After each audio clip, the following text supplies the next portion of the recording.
We are all born with certain inherited traits that influence our character and behavior. Also, in our personality, we have deeply rooted the experiences from our childhood. We will call this our inner child. The inner child is the total sum of all experiences we have accumulated throughout our relationship with our parents or other carers. These include all the positive moments like playing football with our dad, receiving compliments from our mom for doing great in school, going to a family trip, playing with our dad in the garage, being hugged by our mother when we were sad, receiving gifts from our parents, and many more. We will call these positive moments as the child of light. The inner child are also all the negative moments from our childhood. For instance, the fear of being punished by an abusive father, the sadness of an indifferent mom who did not appreciate the good qualifications, maybe the insults from your dad or your mom, the lack of affection, the humiliation and excessive requirements, maybe even violence. All these negative moments, we will call them the child of darkness. All these experiences are in the deepest part of our being. Some of them, we remember them, but some of them are hidden in our subconscious. The sum of all of these experiences determines our behavior during our adult life. For example, David suffers an outburst of anger when his wife, Laura, forgets about something important for him. A while ago, she forgot to buy his favorite cheese and David went mad and started shouting at her.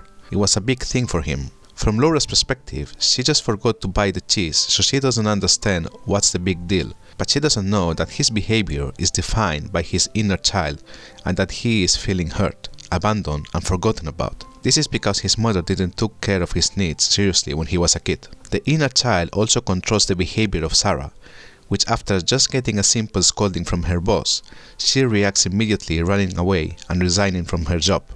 This is because her parents were overprotective and didn't know how to criticize her properly and she can't handle conflict. From the outside, we seem as independent adults and seems that we are molding ourselves consciously. However, the inner child has a big influence in our behavior, feelings, and internal thoughts. The concept of the inner child as a child of light and a child of darkness is presented in a book called The Child in You, the breakthrough method for bringing out your authentic self, from the psychologist and therapist Stefanie Stahl. In order to have a good understanding of this topic, we will be talking about a simplified division of our personality. There's a childish part and an adult part, and there's a subconscious zone and another conscious zone in our psyche. And obviously, that was formed during the childhood. The inner child has the positive and negative part.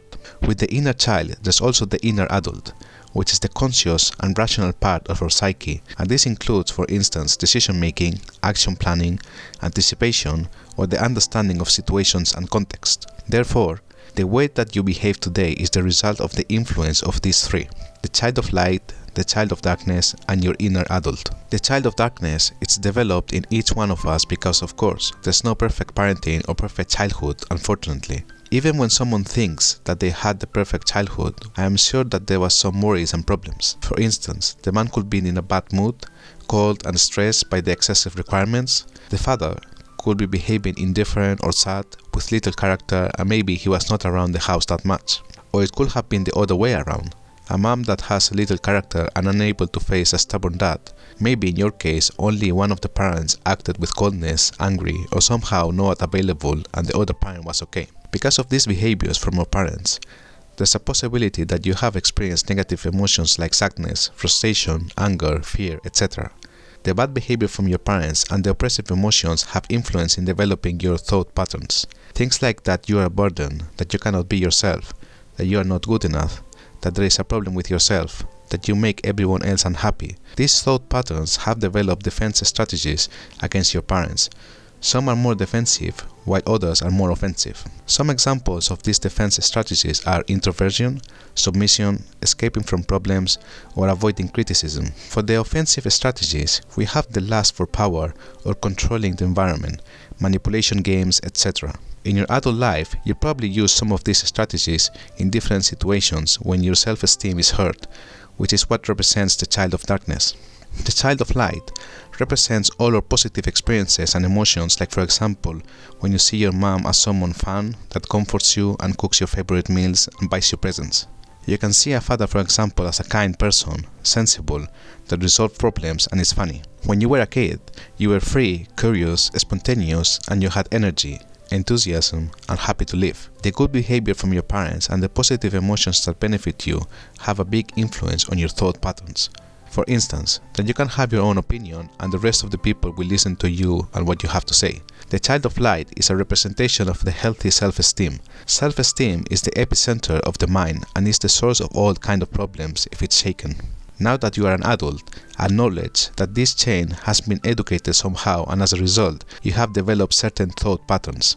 Now, you interpret reality through these patterns. For example, you can feel insulted by a critical comment from your boss, while your colleague doesn't because he has been raised in a different way. The way that you interpret reality influences in the emotions you feel today, and this at the same time influence in your behavior. For example, you feel consciously the anger in a specific situation, but you are not aware of the thought patterns that have been instilled during your infancy and that make you angry. Maybe you are one of those people that fall in the loyalty conflict every time you have to take a critical look at your parents, which you love and owe them a lot. It's not about undermining their efforts, get into a conflict with them and accuse them of all your problems. You need to understand that they have been educated in a specific way, and also they've been influenced by their parents, which at the same time they couldn't do everything perfectly. So as you can see, there is no point in blaming anyone on this as no parents are perfect. It's simply about making you understand that a lot of your internal patterns come from your home. The thing is to learn to recognize these negative thought patterns that come from the child of darkness, and this requires some self-reflection, which this short video won't do it for you.